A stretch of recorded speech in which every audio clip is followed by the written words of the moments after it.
Kevin, you were part, to give you an example of our journey, you were part of ASA. I was also, but this was one right after Kristin was hired, we flew down. I can't even remember the city. Maybe it was Atlanta, brought 15 people, 15 of my producers to that seminar for 2 days. We heard LSPs talking about how they wrote tons of items. They were successful, all this. That was hiring Kristin. And going to that event was literally me drawing the line in the sand and saying, we will get better. We are raising the bar. These seats are going to be filled with the best. And I remember after that seminar, it was 2 days. We took them to the airport and we rented a conference room in the airport before we all flew home together as a team. And I said, guys, this is us raising the bar. This is going to be incredible. Think of what we can be when we all get there. And again, it was right back to that.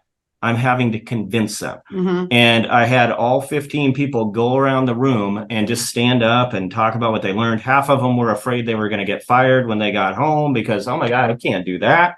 Mm-hmm. There were grown men in tears because they were disappointed that they were producing. We were probably averaging 10 policies a month back then per person. Like what we allowed blows me away to this day. But long story short, we had 15 people on that trip. Within 2 weeks, we had 6 left. We lost 9. Mm-hmm. 9 of them can't do it, can't raise. I know this story. I'm not going to go there. Lose numbers. That was the crazy part. Never lost numbers. Another stat I was just writing down because, again, this is a journey. And this is what I wish agency owners would understand. This is not something you can just say. We have to pause for one moment. What I heard, because I don't want that to go unnoticed. You lost 9 and you didn't lose your numbers. Yeah. Didn't lose numbers. We keep people because we fear losing numbers. If you keep the wrong people, you will. Well, the ones that were here, they were like saying, I want to be here. Now I'm going to have to try to work hard and so they actually rose to the challenge. And started to have this kind of unity because we were getting, the wrong people were leaving and some of the right people were staying. And so that made, a huge difference in them listening, to what we wanted from them. Yeah. So again, journey, 8 years, drew a line in the sand. One of the things that I was most proud of when I would interview a new person, Jeff would send me their assessment. This person's going to be amazing. And I would get them on the phone and interview them. And I was so proud to be able to say, I can count on 2 hands how many people I've lost in 17 years. Yep. 7 people. That's it. In 17 years, 7 people in 17 years. In 8 years since then, do you care to guess, Kevin? 7 in 17 years. 7 in 17. How many do you think I've lost in 8 years since then? Since I said we do not settle. 85. I was gonna say 130. 12. you read the post, Kevin. It's 112. Okay, no, it's not. No, this is. There's actually a Facebook post on it. No, I swear there was 112. You saw it somewhere. How can I keep up with all of his posts? He posts every 30 minutes. It is not 112. It is 112. What did I win? Skimmed through it. I swear to you, that's crazy. Again, 7 in 17 years, 112, and we're tired. It's been a lot of work, but we've got a really good team. But the payout is incredible. I would way rather be going into my office every day, surrounded by people that want to be here. And that is all a reflection of the hard work that we've put into accountability structure, hiring the right people, not settling for B, C, D players. We only want the best. And we deserve that as agency owners. We deserve to have the best. Right. So passionate about this. An agent might be watching and they say, you only hire the best, and yet you turned over 112. Mm-hmm. So that Kevin randomly guessed. Yeah, I mean, I know. I certainly know. You still don't believe me, do you? It's tough to believe you, but keep going. So maybe speak to that point. Yeah, well, I know for sure I've never met somebody that's going to be perfect at hiring. I've never met anybody that's going to be perfect at onboarding. People in interviews show their best. We've got to be quick to part ways with the person that is not there. Not everybody is cut out for this job. This is a hard job. My team works extremely hard. But if I allow somebody to remain on my team, who's not putting up the numbers, who's not willing to do the talk time, we expect a lot. 3 hours a day of talk time, or your pay is less. They have to be on the phone. They have to know how to overcome objections. They have to have results, or they're not going to be on the team. So it took us 112 to find the right nearly 50. So in a typical agency with 3 to 5, that might look more like 20 or so. So the number sounds high, but it's because we were trying to get to, close to 50 of the right people. And I always notice, I think we're getting better and better at it as we go. But I mean, for me, like the ideal traits is like a necessity in, like kind of just seeing like their personality up front, like, and knowing like where they fit in the puzzle, and then coaching afterwards. But I do think that like some of the resources, even that Ideal Traits is offering now, is helping us hire better, like the video interviews. And then also I love like the extra questions, like they prompt us for questions for the different personalities, which I utilize. All of those resources I think are really important, because people really like, you can interview them. They can have some of the best interviews we've ever had. Sometimes we think like the best interviews are the ones we shouldn't hire, because sometimes they're the worst employees. But I do notice that the only thing that you can really rely on is how they show up. And when they show up, like what they actually do, because everybody, some people are just really good at interviewing, and they're really good, they can have every little box checked, and you have to be open to that. And then the other thing that I would say is we got into remote and hiring remote, and we lost a lot of remote hires, or it didn't work out because we didn't know exactly what we wanted at first with remote hires, like the type of personality and the things that we were looking for. And I think sometimes when you make changes like that, it's not the same person, and there are things that you have to refine. And so, there's that learning curve too. Yeah. I was actually just eavesdropping on, I hacked into your account, the one-way video interview, and one of the candidates is from New York, and obviously in New York right now, there's some trouble going on, and he says he produces at high level, and that's one of the reasons he applied to your agency. He's getting licensed in the state of Washington. So the more and more I think about remote, I mean, I think you guys hopped on the trend early, and now you guys got a pretty good blueprint for success, and we're trying to encourage. I mean, for us, it was a challenge at first too, but we're trying to encourage as many customers to looking into it as possible. Yeah. Because we're passionate. Yeah. I mean, if you would have told me 3 years ago that I would have had a person not in my state, I would have said, how could you possibly do that? Yeah. And we now have 17 remote employees. I think we're in 8 states. 17 full-time, like 17 everybody's full-time on my team. I don't hire part-time. Okay. 17 remote, full-time, 8 states, and they are just a regular part of our team. They're treated no differently, same comp plan, same expectations, everything. It just is through Zoom, and we do fly them up occasionally, and include them and in our holiday parties and things like that. They are a regular part of our team. They are no different. To me, it's just been incredible to be able to go remote. Like, do I want to fish in one pond or 50? I'll take 50. Yeah. Yeah. And we really have done the same thing. It was scary for us during COVID, and we did it at Ideal Trades first. And at my agency, I was much more slower to go to You did remote not positions. like the idea at all. I wasn't liking it at all. I didn't like it at all at first either, but it's been amazing. It's been an amazing way to build our team. Like I would highly recommend it. But there, with all of those changes comes a lot of different learning curves. And we noticed like that we're way better at seeing the red flags, at first. And all of the people I think that we hired that didn't work out interviewed very well. They had the right assessment, all of that, sometimes you just don't know. But even for the candidates, I remember I was so mad when COVID happened, like not going to work and working from home.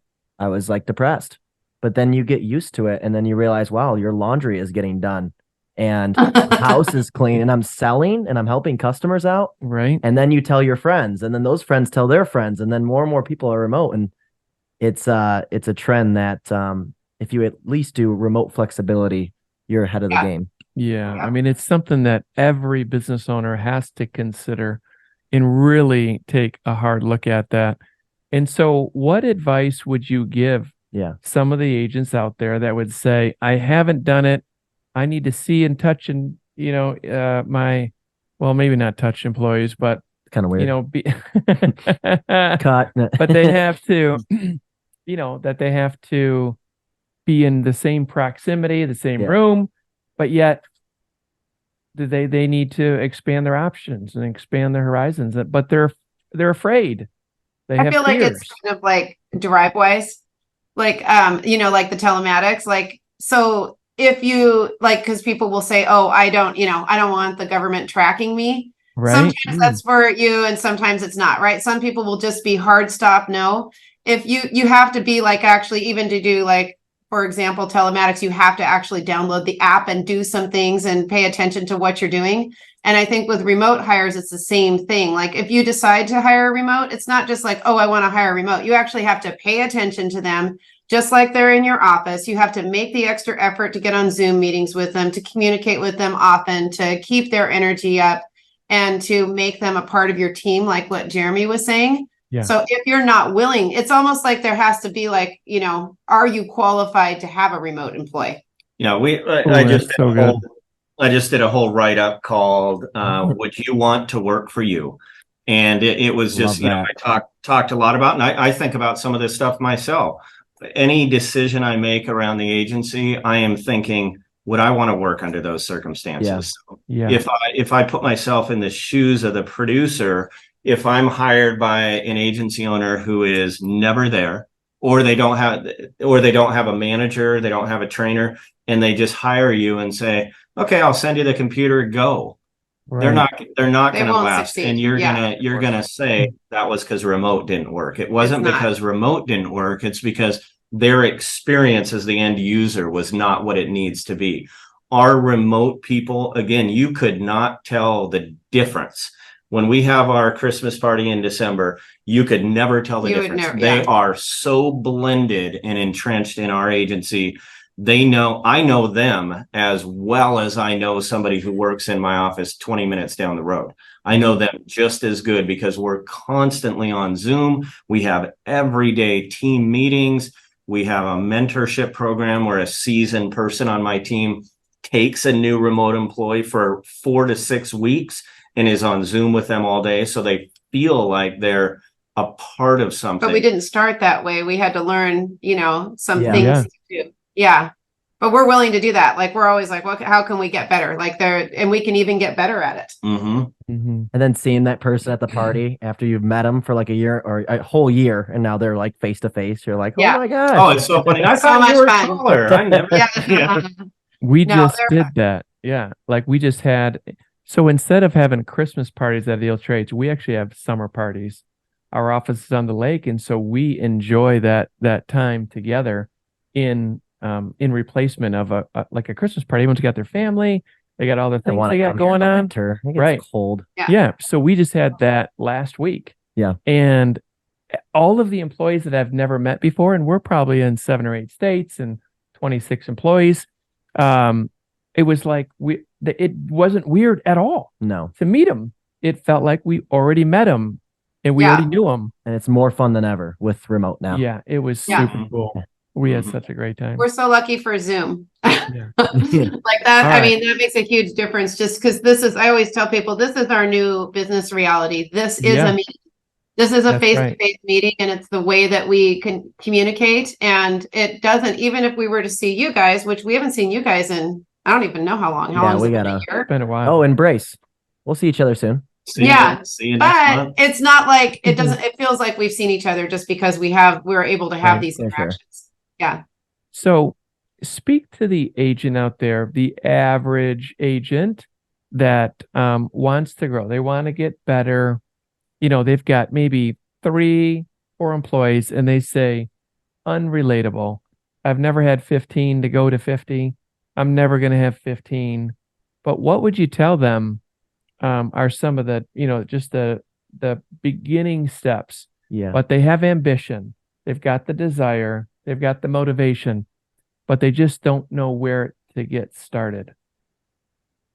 Yeah, I would say to us, the way we operate, it's not just because we're 56 million. It's the same. It's always be thinking of growth. We could literally talk about this for 2 hours, but you have to always be thinking about growth. That has to be in the ways that you're getting business, the number of hires that you have, the number of producers that you have. Start with one. One thing that I see as a very common trait in agency owners is they hire just to hit their company's goals. Hire to hit your goals. I don't ever think of what Allstate's goals. I always want to follow and respect Allstate's direction.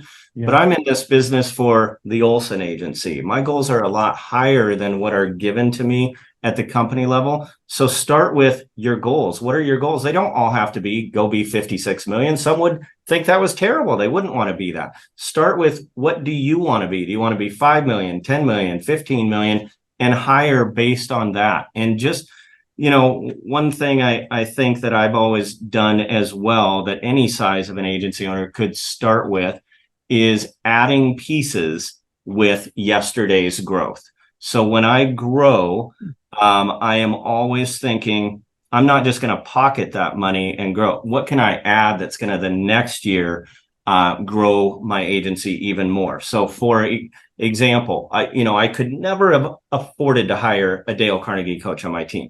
That was a piece that years of growth, I want to add that and take a step back, payroll wise, because I know that will lead me into the future.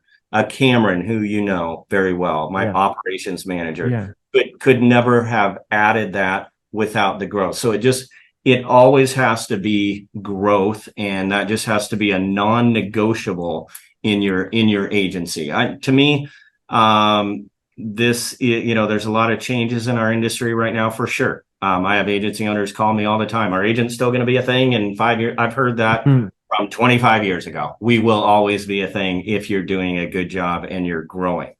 So to me, it's got to start with, in your own mind, growth being a non-negotiable, and hire for that. The other thing is that I always see this with agency owners is they say, oh, I need to hire a manager, and they have like 3 to 4 people. And that doesn't, he didn't hire managers until he got to be about 15 million.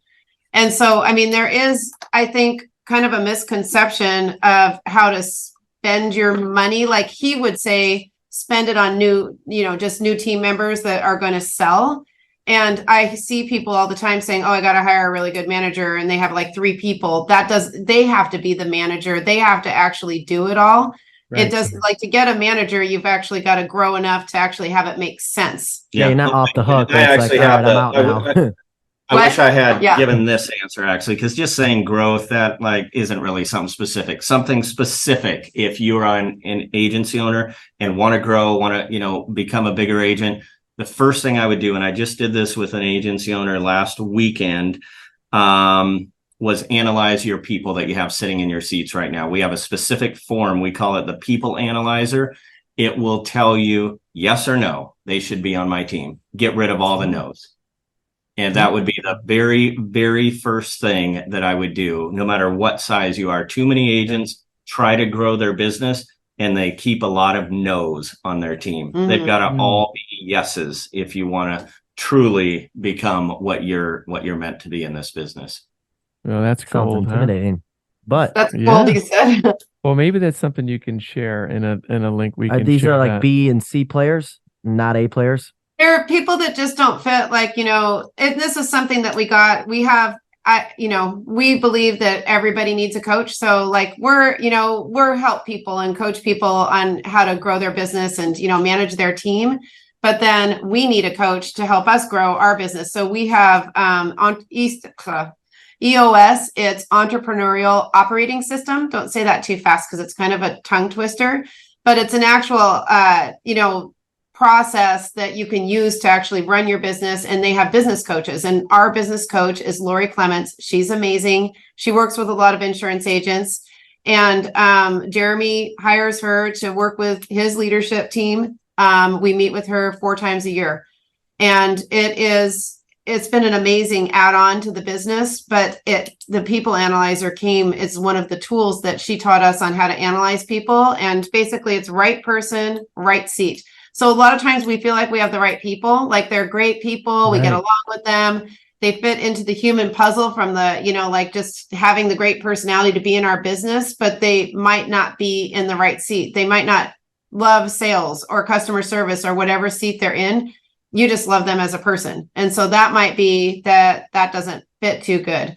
Or it might be the right seat, like you need this seat in the business, but the wrong person. So that would be that person that maybe is a little bit of a disease to the agency, complains a lot, has been there forever and is entitled, things like that. So when you analyze them against your core values. And if they don't fit in the core values, if they don't get what the, position is, want the position or have the capacity to do it, those are the things that we're kind of rating them on. And it becomes very clear, like, why do we have this person here? Yeah. They really drag you all know this, but they drag the business down if you have the wrong people. Especially, I think even in a smaller business, it's probably even worse because you get held hostage by those types of people. If you only have 2 or 3 people in your agency, you think, oh my gosh, I can't live without one extra person. Right next to each other. I mean, that turns into 30%, 33% of your workforce. You can't live with it. Like, that's a big deal. Yeah. And so by having more people on the team, you literally can insulate yourself from those problems, not held hostage. They know that they can be replaceable, and it's just all around more healthy for your business. Yeah. Mm-hmm. Yeah. So this agency owner, when we people analyzed, I think he had 6 people, 5 were no's. And so like that was the end of our meeting. We don't need to go any further until you get at least 3 or 4 yeses on your team. That's why you're not hitting your number. Your goal should always be to fill your seats with people that you would say, I'd hire them again tomorrow. Yeah. Don't be afraid to part ways. We lost again 9 out of 15 in 2 weeks and never went backwards. We went forward because we had the right people. It's incredible what can happen when you have the right people in the seats. Yeah. Kristin, what were you about to say? Yeah. Oh, I was just going to say, I think at this point, it is really interesting to see the progression because we've hired a lot of the wrong people. I think we have all of the right people. Like, we love our people, like every single one of them. They're great fit with our core values in our agency. Same. This is the problem. Some of them don't. There's probably like 3 on our watch right now. They don't have the capacity to actually do what it takes to do the job. They might not get insurance just quite enough. Like we'll mentor them until, but that's the thing. I think when you really get good at hiring people, it's that capacity piece. Like, it may be that they have too many personal problems and they can't help it, like that it's just really dragging them down and keeping them from being productive. So, it's a nice place to be. It is a little bit harder because you love everybody and you don't want to lose them. But the capacity thing, I think, comes up as the number one reason why people don't work out now, because we really do know how to hire for our culture piece and, who we want in the agency. And then the last piece, this is going to go 4 hours, but we'll keep this one short. But the probably number one thing that I think, and it's nobody's fault, it's how a lot of us were hired many years ago, but don't be afraid to invest in your business. If you're an agency owner, if tomorrow you said, I'd rather go own a McDonald's franchise, and you say, I'd like to make a couple $100,000 as a, McDonald's franchise owner, you would have to go write a check for $1 million. Those are the facts. You'd have to go buy a McDonald's for $1 million, and it might take you 5 years to make 200,000. In this industry, for some reason, what I see a lot is if this producer that I pay $60,000 doesn't earn the agency $60,001 year one, I'm out.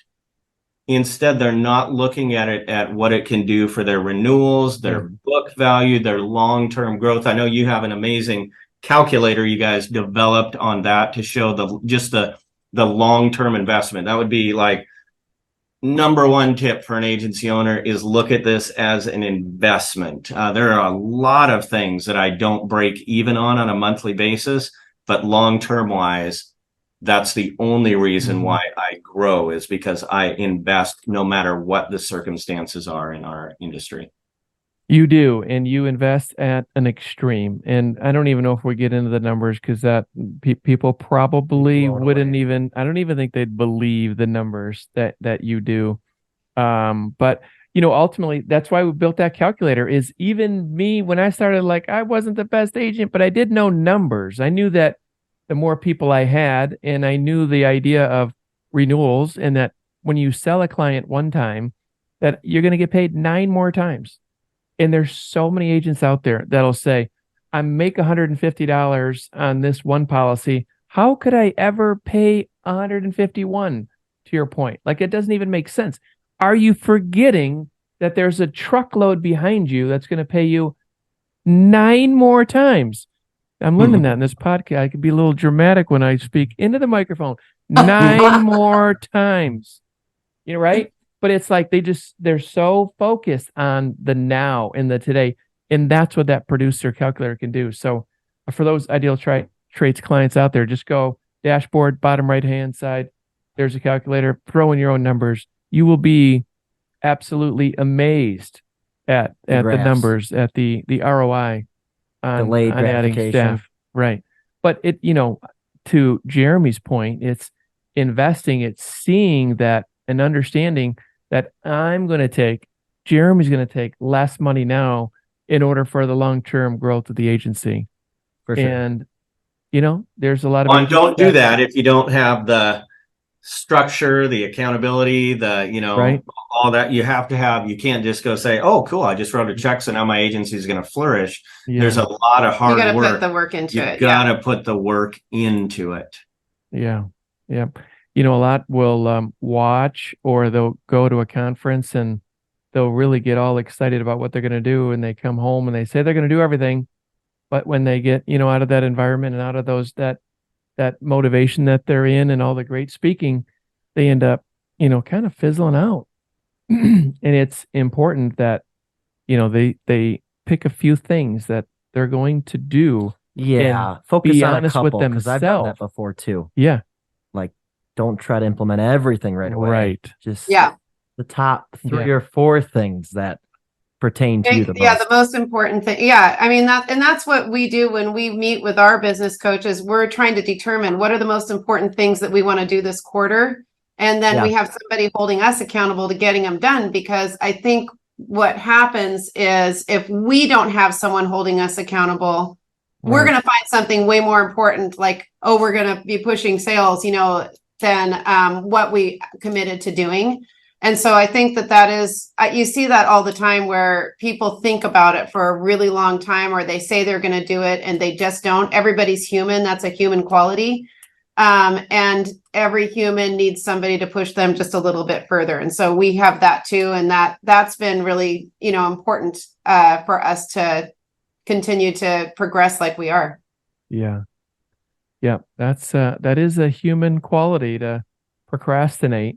Yeah. And it's, the number one person we need to hold accountable sometimes is ourselves too. Mm-hmm. Right. I mean, we've got these ideas of what we're going to do, and we have to do it. And how you do that. I was just listening to a podcast the other day, and it's write down all the things that are detracting, that are taking you away from the time you need to invest in your business. And then all the things that you do need to do, you have to schedule it and get used to the schedule. Now, and then over time, that schedule becomes normal and the schedule becomes easy. But in the beginning, it might feel you might get real tired. It might feel like a lot of work. But Jeremy is, I'm sure, a super routine person. Well, I know he is. I'm not even just guessing. Yeah. But to him, it's not tiring. It's energizing. Yeah. And to someone else, when they have to get turned and be more structured, it becomes like almost exhausting. Like, I got to do this now, and I got to do this now, and they're just easily distracted. So, but if you stick with it and you stick to it, it actually will become more energizing to you than you think. Couple things real quick, Kristin, because if we end and I don't ask this question, I'm gonna punch myself tonight. I do want to know, like, what is one of the biggest challenges your agency has faced? Because you're going to face challenges all the time, just like any other agency.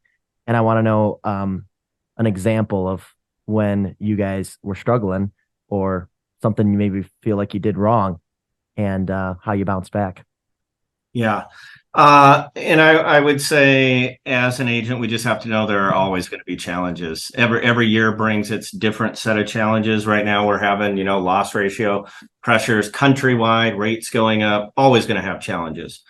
For us personally, in my agency, I would say the biggest challenge we've ever faced was 2019. I remember my manager at that time called me up. It was early 2019. He said, "Hey, Jeremy, can we go to breakfast? I want to give you your goals for 2019." And I thought that's kind of odd. Usually they just email them out. And sure enough, they were goals that were absolutely crazy compared to what they had been. Like there was no way. Yeah, it would have been impossible. So we were writing 350 policies a month. If I did that at that time, my bonus was about $1 million or so, which again is not just money I take, it goes back into the business. If I did that same 350, it would be zero. And so that was the first time I brought Cameron, I brought Kristin to that breakfast where they shared the numbers. And I'm sure that's the most dumbfounded they've ever seen me. I literally did not know what to do for the first time in my career. Every agent I called right after that breakfast, they were like, "Yep, we're just letting people go till Allstate decides they want to be back in growth mode. We're just going to cut payroll." And I don't know how to do that. But the thought did cross. This is the thing, is like he thought about it. He thought like, what would that look like? Because also he kept on saying we actually can't hit that goal. Like that's like it was too much. That was the first time I've ever seen him like think maybe I should scale back, but then it was the first time I didn't know what to do. Most again were just cutting payroll. That's how they were going to survive. I couldn't do that because my team is my family. I needed to figure out a way where I wouldn't have to let them go. And so what I decided to do, I took 2 days and really thought about it. I called Cameron and Kristin. This was a time where also to add staff in Seattle, this was before remote, was impossible. Before COVID, we live in Microsoft territory, Google, Amazon. They're literally next door to me. Right. So a 20-year-old kid can walk in and get six figures. It was very difficult to compete. And so adding people, I didn't know how I would do it. And so what I came up with was a small town called Spokane, 250 miles away. I remember this. Yeah. Where it is. Hiring is, I probably looked up best places to hire in Washington. Spokane came up. I'm like, okay, I've only been there once, but let's go. And I called Cameron and Kristin and I said, we are going east. And he didn't just say it that way. He said, where? You can't say no, we're going east. Like it's not even a decision that I want your input on. Like right. Going east. And so what? Going east. 2 words. Going east. I know. It took the covered wagon over there. Yeah. So what we did for 3 weeks, we just placed massive Indeed ads in Spokane. And we set up in-person interviews. We rented a conference room, had in-person interviews 3 Fridays, Saturdays, and Sunday later, one weekend, 3 days in a row. We did 30 interviews. And Sunday night we hired 11 of them. We went to breakfast the next morning and hired 11 people. And we started an agency over there, scratch on card tables. But how many did we lose before we actually started? It was we started like 4. By the next Monday, I think 8 were gone. Background check problems, people changing their mind. I mean, it was really fun. So we started an agency over there, and we decided to get into the lead game. We never had done leads. I didn't want to, I loved my book, how quality it was, great retention, multi-line. It was just very good book. I didn't want to get into leads, but I was forced to do something different. I went to the bank. I borrowed, and these numbers are different just because of my size, but the same philosophy applies. But I borrowed $1 million and said, we're getting into leads, we're hiring people. And I started an office over there. and for 2 years did not take a paycheck. And this was, 22 years into my career.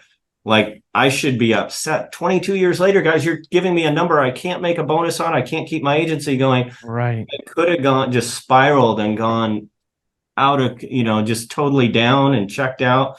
That wouldn't be fair to my team, my family. And it's just not in my DNA. And so I did that, operated on zero while I grew the business. And 24 months later, got a bonus from all that hard work. And I remember Kristin called me. We were in Spokane. And she's like, "Where are you?" And he's like, I'm paying off all my bills right now. So he had taken his bonus that day, and he was actually going to the banks that in Spokane that he could pay his bonus off on. But that was like the relief. That was a very stressful couple of years for all of us, because we didn't even want to take, we were like, don't give us, take away our bonuses. We were all willing to sacrifice that. We had a manager we hired in Spokane that didn't work out. So then for a while they were managerless. Then we got another guy who's their manager now. Running an office with 11 people that know nothing about insurance. Wow. Stressful. Yeah. I had a full head of hair in 2019. I'm glad I asked this question. Oh my God. No, but it was actually, it was the most fun though. It was like, I look back on those days, and again, the numbers are high, but this is no different than any agency owner. If you have 2-3 people, figure out a way to grow. If you have to invest, you have to hire. I look back then, I was probably 18 million at that point. Had I taken the path that I think anybody would have said to take, I would never have recovered. I would probably be 15 million at this point, just trying to hang on and do what we were doing. Instead, we're 56 because I stayed in the game and just would not give up. Do I wish that on anybody working for no paycheck after 22 years? No, absolutely not. It just works for your personality too. I mean, I never hear him saying, how much money am I getting? He's never sitting on a pile of money. He's thinking, how much could I invest back in the business? Because it's almost like a strategy game for him. And his personality is, be full in or go home. Like that, he doesn't have a middle or a gray area. It's just like black or white. And so this is like where he wants to be. And it's fun to be a part of, because, decisions get made fast. We always have something new and innovative going on that we can share. But it is not the indicator of success the way we're doing it. It's the indicator of how Jeremy wants to run his business. And I think everybody, that's the beauty of being an entrepreneur, is everybody gets to decide how they want to run their business. But once you decide, then, figure out how to make it happen. And I think that's what a lot of people stop at, is they say, I want this, but then they don't figure out how to make it happen or make decisions that make it happen. And then they complain about their company or complain about their plight. This just reminds me of it's like the road less traveled, right? So many agents go down the well-lit highway, and it's easy to find and it's easy travel, and they've got the car that will go on easy streets, but yet very few, and you are the extreme. Again, we keep saying the word extreme. We can label this. I haven't said it yet. Yeah, but it's like you're not even going on a side road. You're not even going down a dirt road. You're not going down a 2-track. Like, you're carving your way through the woods. But all along the way, and I bet agents and other people are telling you, you're crazy. Don't do that. You don't need to do that. It's not going to work out. And it's really probably because they're afraid maybe of even you having more success than them. So they put up all these yield signs and all these stop signs in front of you, and yet you become resilient to it. And when you do, you actually find, we'll call it, the pot of gold for lack of a better term, but, you'll find success at the end, and you learn so much more on the way, right? You guys learned a ton when you went all in. And, that I think is a message for these agents, is knowing that the easy path, the path of least resistance, will yield you the least results. And when you take the hard path, it'll be lonely, it'll be cold, it'll be dirty, You're going to be lonely is a big one. But when you do, it'll all pay off. And with Jeremy too, I mean, he said it earlier. He doesn't get jealous of other agents that are succeeding. He wants to know what they're doing, him or her. Yeah. And I've had to learn that through my years. It's like, wait, I want that. Actually, let me communicate with that person. Yeah. Let me see what they're doing. And every agent in their specific brands, they do that. Yeah. Can I say one more thing? Because I think that this is really important to just add on to what Jeff is saying is I really love the fact that that's something that I really glommed onto, because continuous growth is like something that is so important to both of us. But for sure. When I first met Jeremy, like he's always been like somebody that people really admired and respected, but he was always asking everybody, how do you do this? How do you do this? And he loves other people's ideas. He loves taking other people's ideas and saying, that's a great idea, I'm going to run with it. And I think that he could say, I know everything. And so I don't, like there's a lot of people that are, have seen the success that he has seen that will just say that they have the answers to everything. And that's not even normal, because we don't. But I really appreciate the fact that he's always felt like he doesn't have the answers. Like he's always asked, sometimes I'll say, why are you asking me? I don't know. Why don't you know? Because we both are trying to figure things out, but there's always a question in his mind, like, why not this? Why are we, what can we do better with this? What's the answer with this? And I think that, that's a superpower, is to constantly be asking and not thinking that you're above all of that. Right. Nobody has it all figured out. No. And as soon as those people think that they do, what happens is you really start dying, because if there's no more knowledge for you to learn, someone else is learning at that same moment, and they're going to pass you up. Yep. Yeah. So I don't know if I should share this. I will. There's this company, this marketing company, and sending emails, and it's constantly like bragging about their success.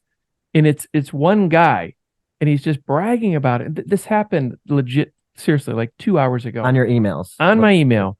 And I chose to write him back.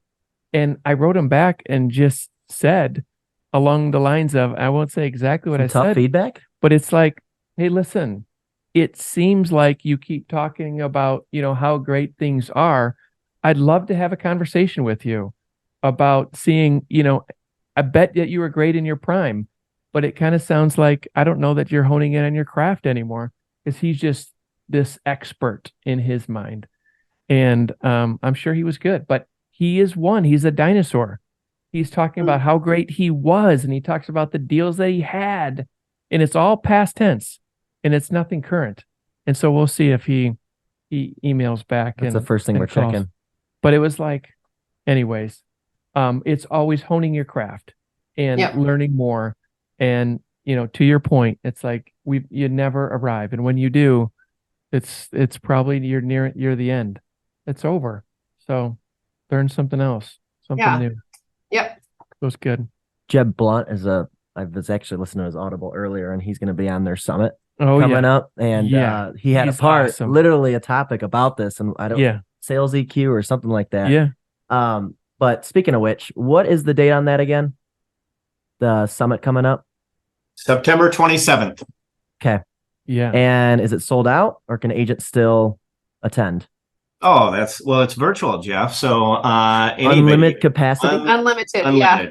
It's going to be a yeah. I mean, have you seen the videos? It's so cool. They're literally like throwing suitcase. Like, why do you want a suitcase? What do you want to travel for? Like all that wasted time, right? Of going to the airport and packing and coming home. Like, why and we not? have Jeb Blunt on it, which that's been on my wish list for a really long time. He made a huge impact on how we structured our outbound sales team, or just the way that they were dialing and just really thinking about how to manage leads and things like that. Yeah. But we have so many people from all different spaces, and it really is like we've put a lot into Zoom. Has some very specific software that is different than this, where you can have meetings running concurrently. And so we can do like as many meetings as we want. We have about 3 going at once. And so people can basically choose their adventure. And then afterwards, the ones that they didn't choose for that day, they'll have the recordings on Zoom. And it will be a plethora of content. So something that can really build team and, inspire people. Yeah. We have our EOS coach, Lori, that I was talking about. She's going to talk about where to start for agency owners, which I think will be a great session. But we have Jeff. We have Jeff, presenting and just a ton of great producers and agency owners on very specific topics that, again, you can choose whichever ones you want to go to throughout the day. I believe there are 18 different sessions. One ticket gets you into all the sessions, unlimited team members on your team, and you get the recordings of all of them. I don't think I've seen something like that. Not in our space. No. I don't think I've ever seen something so like it's that. unlimited capacity too. It's Unlimited capacity. Some topics that we have: how not to be afraid or stressed out when you're closing business. How to keep people on the phone. We have some just masters at working leads on that front end of the conversation. They're going to do an hour session. Laura Harris is going to do a session for owners on how to actually create a best-in-class service team. Number one farmers agent in the country. Yeah, we're actually we've got And David State Sewell, number one farmers agent. We have we are doing a session on how to convert 20% of your phone calls into sales. We'll teach that whole thing. Massive. Go for no That's too, worth right? it right there. Go for no's there. Yep. We have one on retention during these different times. Yeah, just a ton of content in there. And mainly we wanted to make it remote and virtual because we hear that a lot, that man, I can't afford to pack up and send my team away for 3 days and buy their flights. Yeah. We are going to watch it. It's a 5-hour event, September 27th. We're going to have our team in every session and just, man, it's going to be a fun day. Yeah. And, we talked extreme again, like it's going to be massive. Yeah. But debatably, and here's what I know is that every session will be awesome and that the price of admission would be good for one session. And yet you'll have all 18 sessions that they can refer back to just from that one day. I would say to agent, so you block out the whole day, right? You still treat it like an event. For sure. Don't try to work on the side and then you get distracted. I would say turn off the phones, and because that's hard for us, for sure. But when we go to events, we try our best to just be in the moment, and you'll get your money worth times 10. Yeah. And I think if you, like I was telling Jeremy, if we were to tell our team, like, we've got this that's going on, I mean, we've already told them because they're a part of it, but let's say that this was a different company and we said, we're going to send you to this amazing training event. You get to pick, like, what you're going to listen to based on, what you want. And we said it now, like we signed up for it now. And we told them that they have a seat in it and that they could start choosing their content. What happens in learning and development is if you even perceive that you're going to learn more, you grow right now, even before. Like, I mean, it's just really interesting. So I think numbers even lift more when you tell your team you're going to invest in them and that you've bought a ticket. They start growing right away because they're excited that you've done that. So that's a little boost in your business. And they're kind of like challenging their skills because it's on the top of their mind. So good. Yeah. Now, and you want to list, where can they sign up? It's just right on insuranceroleplay.com. You can click the button that takes you to the summit and you can register right there. Yep. Or go on our Facebook page. There's lots of fun videos on there where you can see a little bit more about it. There you go. Insuranceroleplay.com. That should get flooded with traffic. You guys, I'm sure you'll have 1,000, if not thousands. Yeah. Oh, we hope at least. Yeah. This again will be just never been done before, where your producer can come in, half the team can go to the morning, half the afternoon, however you want to make it. You can go to a vendor fair and actually see like all of the tables, like you're in a vendor fair, but it's all virtual, and you can walk around and actually talk to the vendors at the tables. Like, it's really, they're trying to recreate it as much as they can virtually, like it's a live event. Yeah. Huge. That's going to be interesting. That's awesome. Yeah. We're really excited. I'm going to fire questions at Jeb. Probably won't get them all answered, but maybe one or two. Yeah. Oh, Jeb's going to be totally interactive with people. Okay, cool. Yep. All right. Well, let's go to the last question. And no, you got another one? I was just thinking we keep going. Like, Yeah.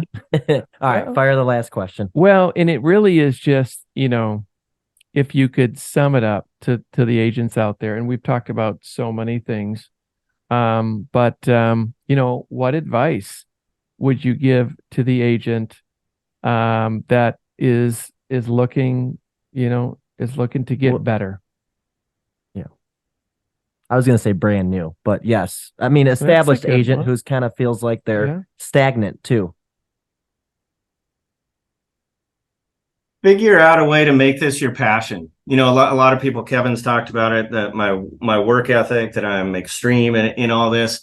To me, it doesn't feel extreme at all. It's the reason I do that. The reason I've built this is because I truly love what I do. We all hear that in every textbook. But to me, insurance is, yes, absolutely the important piece. But to me, it also is just the vehicle that allows me to be the owner that I want to be, which is to create great lives for my producers. That's my true passion, to be able to create great opportunities for our producers, for our managers, to be able to create a great experience for our customers. You have to have this as a passion. My family would tell you, I love what I do. Like if Saturday night rolls around and I'm given the choice, do you want to go hang out at the bar, or would you want to do a review with a customer? I'll take the customer. I love what I do, and it makes working a lot of hours not feel like it's very difficult at all. I thought you were going to say, like, I'll take the customer review at the bar. At the bar. Come on. I'm not doing that one. There you go. That's great. I would say create a vision for yourself. Like, what would you want just 1 year forward? Like, and really like take the time to take an inventory of like, what does it look like? What does success look like 1 year from now? And be able to literally picture it and see it, and then decide how you're going to get there. Because I see so many people we talk to, they don't know what they want. They don't know what it looks like. And they just complain about their circumstance. And I think that if you have something that you're grasping for that you can actually see, that's when things come to life and you can make decisions. And so maybe just start by creating the vision of what that looks like. Yeah. And always be moving forward. We talk to agency owners a lot, and it can't be. It's not fair to you if every year that you're talking, you're like, I'm 3 million. Next year, I'm 3 million. The next year, I'm 3 million. 5 years later, I'm 3 million. Grow.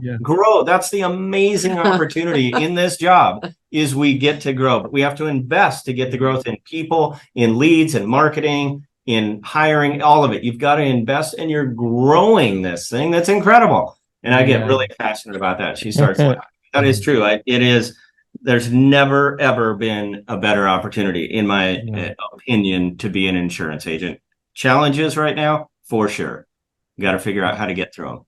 Yep. Well, and you guys have the blueprint. Like, you have insuranceroleplay.com. If you haven't been there, you have to check it out. We did it in our agency the whole time. Once it opened up, we were 100. Was I your first customer? I think Wally got you by a couple. Pretty darn close. You were in probably our first day though. And Jeff, that was when we first started. Jeff was watching all the stuff. Right. That helped with your business because you kind of like learned sales, but learned about the insurance industry a little bit more. Great. Yeah. Right. But I mean, every single area that you could possibly imagine, any question that you had about sales and insurance is in there. Yeah. And there's a video on it. And not only that, the most important piece that I think that is so different from any other training is it isn't just Jeremy and Kristin. No offense to you guys. You guys are awesome.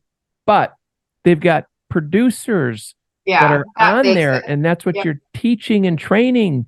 And that way it can be repeatable, and you're not just teaching agency owner to agency owner. It has to filter down to the people that are on the front line. And that's what you guys do better than anybody.